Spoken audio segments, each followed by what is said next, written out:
તો અમદાવાદમાં ટ્યુશનિયા શિક્ષકો સામે કાર્યવાહીની માંગ ઉઠી છે। ફેડરેશન ઓફ એકેડેમિક એસોસિએશને આ અંગે બેઠક યોજી હતી। ટ્યુશનિયા શિક્ષકોનું આંદોલન રાજ્ય સ્તરે લઈ જવાશે।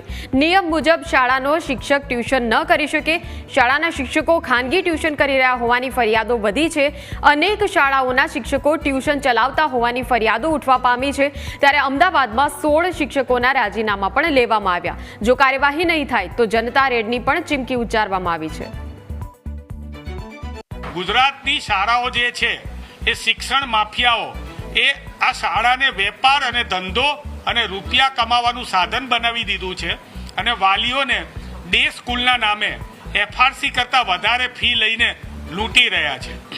આ લૂંટ બંધ કરાવવા માટે થઈને ફેડરેશન ઓફ એકેડેમિક એસોસિએશન સમગ્ર ગુજરાતના પ્રતિનિધિઓએ નક્કી કરેલું છે કે અમે લોકો ત્યાં જનતા રેડ કરીશું અને જનતા રેડ કરીને આવા શિક્ષણ માફિયાઓને ખુલ્લા પાડીશું। શાળાના શિક્ષકો, ગવર્મેન્ટ સ્કૂલના શિક્ષકો, સેલ્ફ ફાઇનાન્સ સ્કૂલના શિક્ષકો લાખો રૂપિયા એમને પગાર મળતો હોય છે, છતાં પણ વિદ્યાર્થીઓને એક યા બીજી રીતે બ્લેકમેલ કરીને પોતાના ત્યાં પોતાની પ્રીમાઇસીસમાં ટ્યુશન કરવા માટે બોલાવે છે। આ નિયમ છે, પરંતુ એ નિયમનું પાલન થતું નથી।